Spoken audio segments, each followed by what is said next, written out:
خیر وہ ایک الگ واقعہ پھر کبھی بیان کروں گا پورے صلح حدیبیہ کا، لیکن بہرحال اسے رب نے صلح فتح مبین فرمایا۔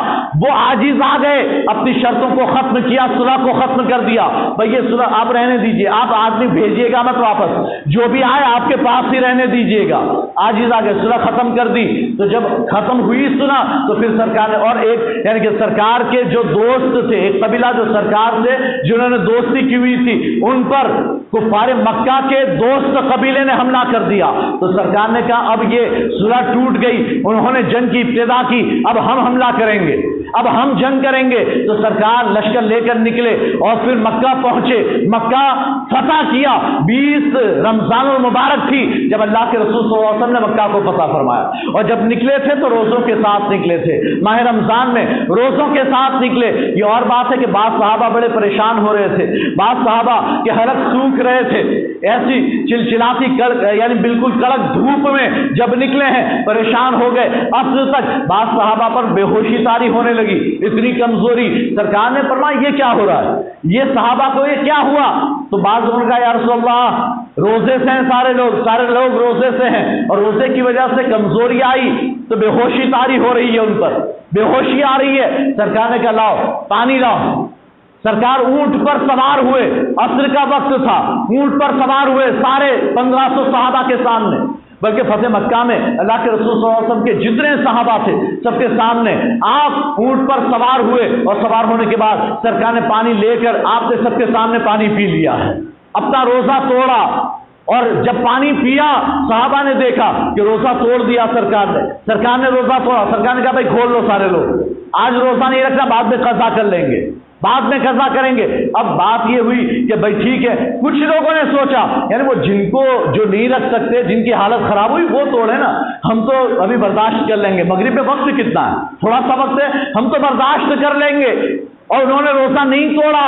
اللہ نے قرآن میں آیت نازل فرما دی، اے لوگو، اے ایمان والو، اللہ اور اس کے رسول سے آگے مت بڑھو، اللہ اور رسول سے آگے مت بڑھو، جو اللہ اور رسول فرما دیں اسی پر عمل ہونا چاہیے۔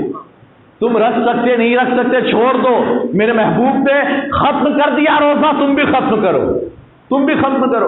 تو پھر اللہ کے رسول صلی اللہ علیہ وسلم پھر جب دوسرے دن 20 رمضان کو آپ داخل ہوئے مکہ میں، اور اس شان کے ساتھ کہ بلندی سے، اونچائی سے آپ نیچے اترتے ہوئے مکہ میں داخل ہوئے ہیں، آپ کی گردن جھکی ہوئی تھی، آپ ایسے اکڑ کر داخل نہیں ہوئے، گردن جھکی ہوئی تھی، اور آپ اللہ اکبر کا نعرہ بلند کرتے ہوئے مکہ معظمہ میں داخل ہوئے۔ اور جب جتنے بھی تھے سارا لشکر یعنی چاروں طرف سے مسلمان داخل ہو گئے مکہ میں، اور جب داخل ہوئے ہیں تو کسی نے جنگ نہیں کی، ہر کوئی ہتھیار ڈال رہا تھا، ہر کوئی اللہ کے رسول کے سامنے سرنڈر کر رہا تھا۔ اللہ کے رسول نے اعلان عام فرمایا، جو بھی ہتھیار ڈال دے اس کے لیے امان ہے، جو ابو سفیان کے گھر میں داخل ہو جائے اس کے لیے امان، جو مہانی کے گھر چلا جائے اس کے لیے امان، جو خانہ کعبہ کے پاس آ جائے، مسجد حرام میں آ جائے اس کے لیے امان ہے، جو بھی اپنا دروازہ، گھر کا دروازہ اندر سے بند کر لے اس کے لیے امان ہے۔ ہر ایک کو امان دیتے جا رہے ہیں۔ لا تثریب علیکم اليوم، آج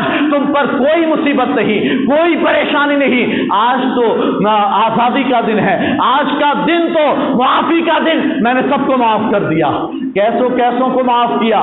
جن کے بارے میں جب مدینے سے نکلے تھے سرکار نے فرمایا یہ دکھ جائے تو چھوڑنا مت، قتل کر دینا، یہ دکھ جائے، ہندا جو ابو سفیان کی بیوی ہے جس نے امیر حمزہ کا کلیجہ چبایا ہے، وہ اگر وہ دکھ جائے قتل کر دینا، چھوڑنا مت۔ اگر ابن خطل دکھ جائے چھوڑنا مت، قتل کر دینا۔ فلاں دکھ جائے چھوڑنا مت، قتل کر دینا۔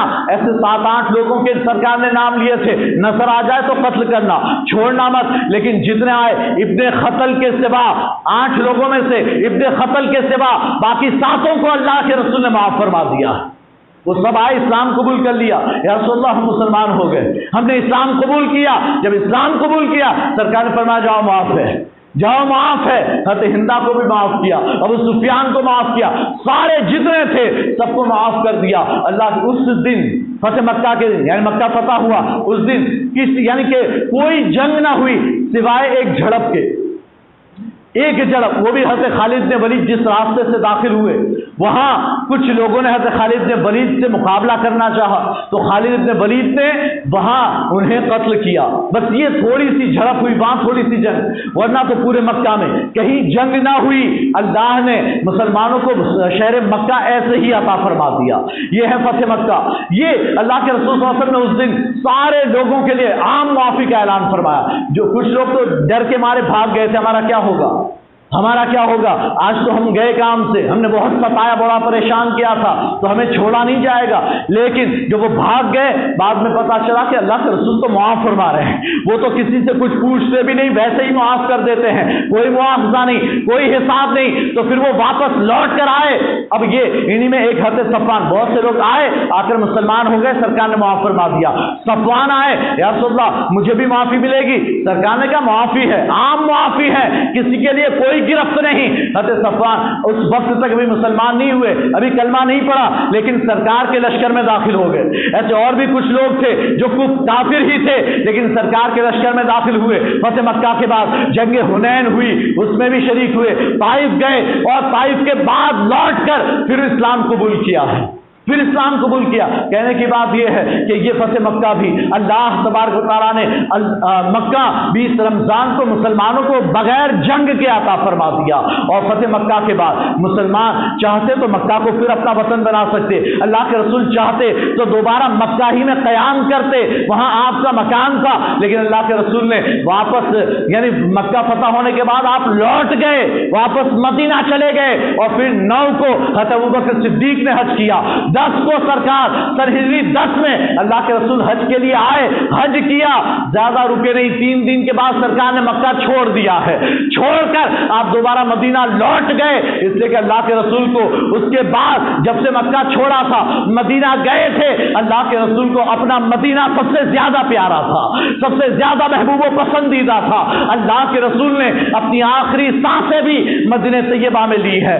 اللہ کے رسول نے, اور ایک یعنی حدیث ہے, سرکار فرماتے ہیں کہ جسے جو سرزمین, جس نبی کو یعنی جس آدمی کو بھی جو زمین سب سے زیادہ محبوب و پسندیدہ ہوتی ہے, اللہ اسے وہیں پر موت عطا فرماتا ہے. اس کی موت وہی لکھی ہوتی ہے جو اس کی محبوب و پسندیدہ زمین ہوتی ہے. اللہ کے رسول کی وفات بھی مدینہ طیبہ میں ہوئی. اللہ کے رسول کو مدینہ سب سے زیادہ پیارا تھا, ورنہ مکہ فتح ہو گیا تھا, مسلمانوں کی حکومت تھی. سرکار چاہتے تو دوبارہ مکہ ہی میں قیام کرتے, لیکن سرکار نے مکہ میں رہنا پسند نہ فرمایا, آپ نے مدینے کو اختیار فرمایا. آپ نے دارالہجرہ مدینہ کو اپنا وطن قرار دیا. اللہ تبارک و تعالی ہمیں جنگ بدر اور فتح مکہ ان دونوں کے صدقے میں اللہ تبارک و تعالی ہم سب کی مغفرت فرمائے. اللہ ہم سب کو بھی وہ ماضی والی شان و شوکت عطا فرمائے, ہمیں بھی ہمت اور ہمیں بھی صبر عطا فرمائے. واخر دعوانا الحمدللہ رب العالمین. السلام علیکم.